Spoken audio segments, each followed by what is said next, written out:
तुम डेस्परेट हो और यही वजह है कि तुम खोखले हो। तुम पैसे के पीछे भागते हो और वो तुमसे दूर भागता है। तुम प्यार और अटेंशन चाहते हो, वो तुमसे छिप जाते हैं। तुम पावर चाहते हो और वो तुम्हारा मजाक उड़ाती है। तुम ख्वाहिशों के एक ट्रेडमिल पर दौड़ रहे हो, पसीने से लथपथ, थके हुए, अपनी आत्मा को निचोड़ते हुए।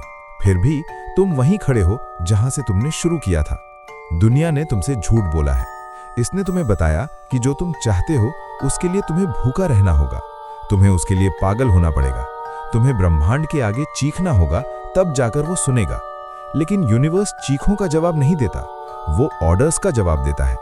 दिमाग की एक ऐसी स्पेसिफिक फ्रीक्वेंसी होती है जो रियलिटी को तुम्हारी मर्जी के आगे झुका सकती है। ये कोई मैजिक नहीं है, ये आजकल का सस्ता मैनिफेस्टेशन नहीं है। ये एक सदियों पुराना बेरहम साइकोलॉजिकल अस्त्र है जिसका यूज सम्राटों ने दुनिया पर राज करने के लिए और गुलामों ने अपनी जंजीरें तोड़ने के लिए किया था। ये स्टोइसिज्म है, लेकिन वो सस्ता इंस्टाग्राम कोट्स वाला स्टोइसिज्म नहीं।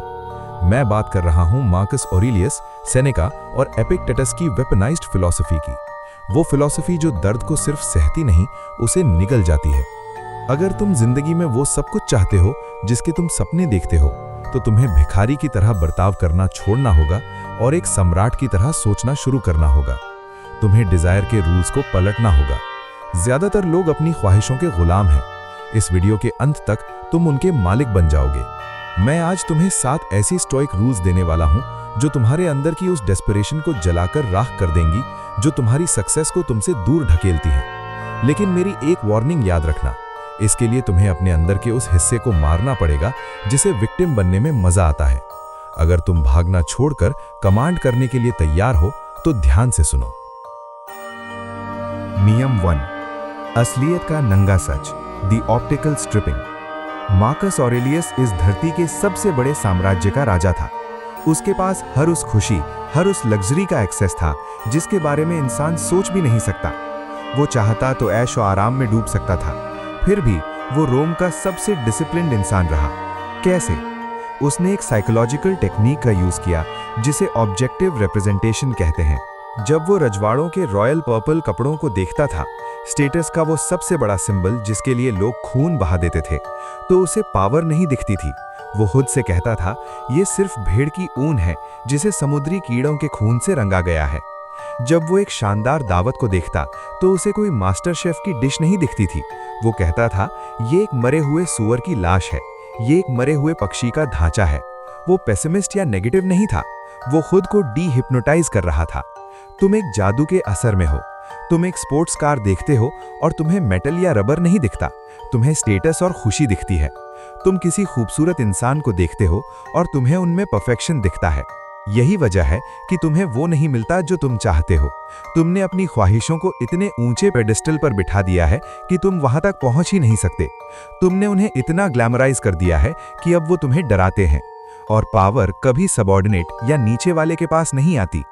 जो चाहिए उसे पाने के लिए पहले उसके ग्लैमर को कुचल दो। क्या तुम्हें पैसा चाहिए? इसे आजादी या सक्सेस मानना छोड़ दो। ये सिर्फ छपे हुए कागज और स्क्रीन पर दिखने वाले नंबर्स हैं।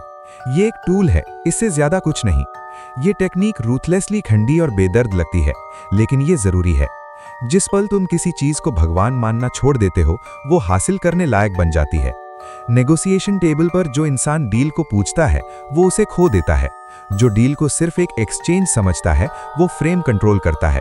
वो उठकर जाने के लिए तैयार रहता है, और क्योंकि वो जाने के लिए तैयार है, दुनिया उसके पीछे भागती है। नियम 2, तीरंदाज का सिद्धांत, द आर्चर्स पैराडॉक्स। तुम एंग्शियस हो, स्ट्रेस्ड हो और प्रेशर में फेल हो जाते हो? इसका जवाब स्टोइसिज्म के आर्चर, तीरंदाज कॉन्सेप्ट में है। सोचो, एक तीरंदाज मैदान जंग में खड़ा है। उसके पास बो है, एरो है। वो स्ट्रिंग खींचता है, निशाना लगाता है, हवा का रुख देखता है और तीर छोड़ देता है। एक बार वो तीर स्ट्रिंग से निकल गया, क्या अब वो उसके कंट्रोल में है? नहीं। हवा का झोंका उसे भटका सकता है, दुश्मन अपनी जगह से हट सकता है। अगर उस तीरंदाज की खुशी, उसकी सेल्फ वर्थ इस बात पर डिपेंड करती है कि तीर निशाने पर लगेगा या नहीं, तो वो हवा का गुलाम है। वो तीर छोड़ने से पहले ही एंजाइटी से कांप रहा होगा, क्योंकि वो उस चीज को कंट्रोल करना चाहता है जो उसके कंट्रोल में नहीं है। लेकिन अगर उस तीरंदाज का गोल निशाने पर लगना नहीं, बल्कि अपना बेस्ट शॉट खेलना है, तो उसे कोई हरा नहीं सकता। तुम परेशान हो क्योंकि तुमने अपनी आइडेंटिटी को नतीजों, आउटकम्स से जोड़ दिया है। मुझे वो जॉब चाहिए, मुझे उसकी हाँ चाहिए, मुझे अपनी वीडियो वायरल करनी है। इनमें से कुछ भी तुम्हारे कंट्रोल में नहीं है। ये बॉस, पार्टनर या एल्गोरिथम के हाथ में है। स्टोइक रूल कहता है, गोल को इंटरनलाइज करो। तुम्हें जॉब नहीं चाहिए, तुम्हें अपनी लाइफ का सबसे परफेक्ट इंटरव्यू देना है। तुम्हें किसी का प्यार नहीं चाहिए, तुम्हें खुद को प्यार के काबिल बनाना है। जब तुम प्रोसेस पर फोकस करते हो, एम, टेंशन, रिलीज, तो तुम्हारा हाथ नहीं कांपता। दुनिया ऐसे लोगों से चिढ़ती है जिनसे डेस्परेशन की बदबू आती है, लेकिन जब तुम अपना काम सिर्फ उसकी एक्सीलेंस के लिए करते हो, किसी तालियों की गूंज के लिए नहीं, तब तुम मैग्नेटिक बन जाते हो। अपनी नजर निशाने से हटाओ और अपनी कमान की स्ट्रिंग पर लगाओ। तीर उड़ने दो, वो कहां गिरेगा इससे तुम्हारा कोई लेना देना नहीं। नियम 3, आग और ईंधन, अमूर फाती। कमजोर इंसान रुकावटों से बर्बाद हो जाता है, ताकतवर इंसान उन रुकावटों को झेल जाता है, लेकिन एक स्टोइक रुकावटों को खा जाता है। तुम्हारे अंदर एक आग है। मार्कस ऑरेलियस कहता था कि जब तुम एक छोटी आग में एक छोटी लकड़ी फेंकते हो तो आग बुझ जाती है, लेकिन जब तुम एक धधकती हुई बड़ी आग में एक बड़ा लाठ फेंकते हो तो क्या होता है? आग बुझती नहीं, वो उस लकड़ी को निगल जाती है और पहले से ज्यादा भयानक और चमकदार तरीके से जलने लगती है। ये है अमोर फाती, अपनी किस्मत से प्यार करना। टॉलरेंस नहीं, प्यार। जिंदगी में जो चाहते हो उसे पाने के लिए तुम्हें समझना होगा कि बुरी चीजें सिर्फ ईंधन यानी फ्यूल हैं। लोग तुम्हें रिजेक्ट करेंगे, तुम्हारे साथ धोखा होगा, तुम पैसे हारोगे। आम इंसान ये सब देखकर रोता है, मेरे साथ ही ऐसा क्यों? स्टोइक इन चीजों को देखता है और कहता है, गुड, और फ्यूल डालो।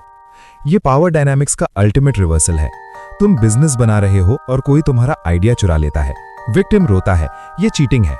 स्टोइक कहता है, गुड, अब मुझे और आगे बढ़ना पड़ेगा, खुद को बेहतर बनाना पड़ेगा। तुम्हारा पार्टनर तुम्हें छोड़ जाता है, विक्टिम टूट जाता है। स्टोइक कहता है, गुड, मुझे अब खुद को और अपने माइंड को रीबिल्ड करने का टाइम मिल गया। जो आगे आने वाला है उसे झेलने की ताकत रखो। तुम एक एल्केमिस्ट हो, तुम दर्द और तकलीफ को अपने कैरेक्टर के गोल्ड में बदल सकते हो, लेकिन रोना बंद करो। जब भी तुम शिकायत करते हो, तुम मंजूर कर रहे हो कि तुम्हारी आग छोटी है और लकड़ी बड़ी। ट्रैफिक लाइट रेड हो जाए, इंटरनेट चला जाए, गुस्सा मत हो, कहो गुड। छोटी चीजों पर ट्रेन करो ताकि जब कोई बड़ा तूफान आए तुम राख न बनो, तुम धधकती हुई आग बनो। नियम 4, बुराई की पहले से तैयारी, प्री मेडिटेशो मलोरम। एंग्जाइटी उन लोगों को होती है जिनकी तैयारी नहीं होती। तुम फ्यूचर से डरते हो क्योंकि तुम होप कर रहे हो कि सब ठीक होगा, और इस सिचुएशन में होप यानी उम्मीद एक जहर है। उम्मीद एक पैसिव स्टेट है जहां तुम इंतजार कर रहे हो कि दुनिया तुम्हारे साथ अच्छा करेगी। स्टोइक उम्मीद नहीं करता, स्टोइक तैयारी करता है। सेनेका ने कहा था, जिल्लत, जंग और दर्द, हमें इन चीजों को हमेशा अपनी आंखों के सामने रखना चाहिए। इसको प्री मेडिटेशो मलोरम कहते हैं, बुराई की पहले से तैयारी। हर सुबह अपने दिन की शुरुआत करने से पहले विजुअलाइज करो कि सब कुछ गलत हो रहा है। तुम्हारी डील कैंसिल हो रही है, तुम्हारी गाड़ी खराब हो रही है, तुम्हारा नाम बर्बाद हो रहा है, जिस इंसान से तुम प्यार करते हो वो तुम्हें धोखा दे रहा है। सुनने में ये डिप्रेसिंग लगता है ना, लेकिन ये नेगेटिव होना नहीं है, ये शॉक के खिलाफ एक वैक्सीन है। जब तुम दिमाग में सबसे बुरे वक्त को जी लेते हो तो तुम उस बुरे वक्त की सारी ताकत छीन लेते हो। डर हमेशा व्हाट इफ यानी क्या होगा अगर मैं जिंदा रहता है, क्या होगा अगर मेरी जॉब चली गई। स्टोइक इसका जवाब पहले से तैयार रखता है। अगर जॉब गई, मैं अपने खर्चे कम करूंगा, लोगों से कांटेक्ट करूंगा और वो नया बिजनेस शुरू करूंगा जिससे मैं अब तक डर रहा था। मैं सर्वाइव कर लूंगा। जब तुम डर के बिल्कुल सामने खड़े होकर देख लेते हो कि तुम बच जाओगे, तो डर गायब हो जाता है। ऐसे लोगों को हराना नामुमकिन है, क्योंकि वो फ्लोर टूटने से नहीं डरते, वो जानते हैं कि गिरने के बाद लैंड कैसे करना है। नियम 5 सबसे भयानक है, मेमेंटो मोरी, याद रखो तुम मरने वाले हो। यह सिर्फ कोई टैटू का स्लोगन नहीं है, ये इमीडिएट एक्शन लेने का कॉल है। अगर तुम्हें 100% गारंटी होती कि तुम अगले मंगलवार को मर जाओगे, तो क्या तुम उस ऑकवर्ड बात के बारे में सोचते जो तुमने 5 साल पहले कही थी? क्या तुम्हें किसी अनजान इंसान की राय से फर्क पड़ता? नहीं, तुम रूथलेस हो जाते, तुम सीधे मुद्दे पर आते, तुम जिंदगी को उसकी गर्दन से पकड़ते और अपना हक छीन लेते। तुम्हें लगता है तुम्हारे पास वक्त है, मैं अगले साल बिजनेस शुरू करूंगा, मैं कल से जिम जाऊंगा। वक्त कभी सही नहीं होता, वक्त सिर्फ फिसल रहा है। मौत एक अल्टीमेट क्लैरिफायर है, ये सब फालतू की चीजें मिटा देती है। अपने डर से पूछो, क्या ये डर मौत के आगे मायने रखता है? मौत का जवाब होगा नहीं, सिर्फ तुम्हारा एक्शन मायने रखता है। नियम 6, खुदा की नजर से। तुम एक भूल भुलैया में फंसे हो। तुम ईमेल्स, आर्ग्यूमेंट्स, बैंक बैलेंस और कम्यूट के बीच दौड़ रहे हो। तुम्हें लगता है तुम्हारी प्रॉब्लम्स बहुत बड़ी हैं। तुम्हें लगता है मीटिंग में आई वो शांति किसी न्यूक्लियर बॉम्ब से कम नहीं थी। इसे सोल की नियर साइटेडनेस कहते हैं। ये तुम्हें रिएक्ट करने वाला और कमजोर बनाती है।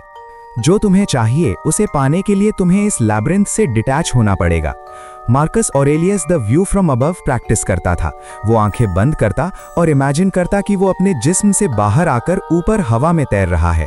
फिर वो और ऊपर जाता, अपना टेंट, फिर रोम की आर्मी, फिर साम्राज्य की सरहदें और फिर पूरी धरती। उस ऊंचाई से उसे क्या दिखता था? उसे दिखता था कि हजारों लोगों की आर्मी ऐसे लड़ रही है जैसे कुछ चींटियां एक रोटी के टुकड़े के लिए लड़ रही हों। उसे दिखता था कि उस वक्त के सबसे बड़े क्राइसिस असल में इटर्निटी के सामने एक छोटे से ब्लिप से ज्यादा कुछ नहीं। जब तुम ये गॉड पर्सपेक्टिव अडॉप्ट करते हो, तुम्हारी एंजाइटी भाप बनकर उड़ जाती है। तुम्हें रियलाइज होता है कि तुम कितने छोटे हो। ये तुम्हारे ईगो को हर्ट करेगा और यही तो मकसद है। जब कुछ भी मायने नहीं रखता तब तुम आजाद हो जाते हो। तुम फेल होने से नहीं डरते क्योंकि वो फेलियर इनसिग्निफिकेंट है। जब भी छाती में घुटन महसूस हो, आंखें बंद करो, ऊपर उड़ो और अपनी प्रॉब्लम को देखो। वो रेत का एक जर्रा यानी ग्रेन ऑफ सैंड है। फिर वापस आओ और उस जर्रे को मसल दो। नियम 7, दिमाग का किला, द इनर सिटाडेल। आखिरी नियम जो बाकी सब की रक्षा करता है। तुम्हें लगता है तुम अपने घर में सेफ हो। तुम्हें लगता है तुम्हारा बैंक अकाउंट तुम्हें बचाएगा। तुम गलत हो। एक तूफान घर तबाह कर सकता है, एक हैकर अकाउंट खाली कर सकता है। स्टोइक एक ऐसा किला बनाता है जिसे कोई भेद नहीं सकता। मार्कस ऑरेलियस इसे इनर सिटाडेल कहता था। ये तुम्हारे माइंड का वो कोर है जो पूरी तरह तुम्हारे कंट्रोल में है। किसी ने तुम्हारी बेइज्जती की, ये एक इवेंट है। मैं हर्ट हुआ, ये तुम्हारा जजमेंट है। इवेंट फैक्ट है, जजमेंट सब्जेक्टिव है। इनर सिटाडेल बनते ही तुम इनविंसिबल हो जाते हो। इसलिए नहीं कि तुम्हें चोट नहीं लग सकती, बल्कि इसलिए क्योंकि तुम हर्ट नहीं हो सकते। बाहर का तूफान तुम्हारा कुछ नहीं बिगाड़ सकता। दुनिया वाले ऐसे लोगों से डरते हैं। वो जानते हैं वो तुम्हें मैनिपुलेट नहीं कर सकते, और क्योंकि वो तुम्हें कंट्रोल नहीं कर सकते, वो तुम्हारे आगे झुकेंगे। पावर पावर की इज्जत करता है। नियम तुम्हारे पास हैं, लेकिन इनको जानना काफी नहीं है। फिलॉसफी कोई लाइब्रेरी नहीं है, ये एक जिम है। तुम इसे तब तक नहीं समझते जब तक तुमने डर के मारे कांपते हुए हाथों से इसे यूज न किया हो। अभी तुम्हारी मानसिक मसल्स वीक हैं। तुम्हें दर्द से गुजरकर इसे ठीक करना होगा। लेकिन एक वार्निंग देता हूं, अगर तुम इन रूल्स को सच में अप्लाई करोगे तो तुम बदल जाओगे, और जब तुम बदलोगे तुम काफी लोगों को खो दोगे। तुम्हारे वो दोस्त जो रोते रहते हैं, जिन्हें विक्टिम बनने में मजा आता है, वो तुमसे नफरत करेंगे। वो तुम्हें एरोगेंट और कोल्ड कहेंगे। वो तुम्हें वापस कीचड़ में घसीटने की कोशिश करेंगे, क्योंकि तुम्हारा डिसिप्लिन उनकी कमजोरी को एक्सपोज करता है। पहाड़ की चोटी पर हवा पतली और ठंडी होती है, पर वहां से नजारा देखने लायक होता है। फैसला तुम्हें करना है। क्या तुम्हें भेड़ बकरियों जैसी झुंड की गर्माहट चाहिए या एक सम्राट का अकेलापन? तुम दोनों नहीं पा सकते। अगर इस वीडियो ने तुम्हारी आंखें खोली हैं, तो समझ लो ये सिर्फ वो है जो मैं पब्लिक में दिखा सकता हूं। डार्क साइकोलॉजी और ह्यूमन माइंड के कुछ ऐसे एस्पेक्ट्स हैं जिन्हें मैं खुलेआम यूट्यूब पर डिस्कस नहीं कर सकता, वरना एल्गोरिथम उसे दबा देगा। वो सबसे पावरफुल इंफॉर्मेशन ज्वाइन बटन के पीछे है। अगर तुम अब भी यहां हो तो तुम बाकियों जैसे नहीं हो। सब्सक्राइब करो। लेकिन अगर तुम्हें वो छुपी हुई नॉलेज चाहिए तो ज्वाइन बटन दबाओ और आर्किटेक्ट लेवल में कदम रखो। वहां तुम वो अनसेंसर्ड वीडियोस अनलॉक करोगे जो इंसानी दिमाग की सबसे गहरी काली सच्चाइयों को खोलती हैं। बहुत कम लोग आएंगे वहां, और यही तो पूरा मकसद है। मिलते हैं इनसाइड।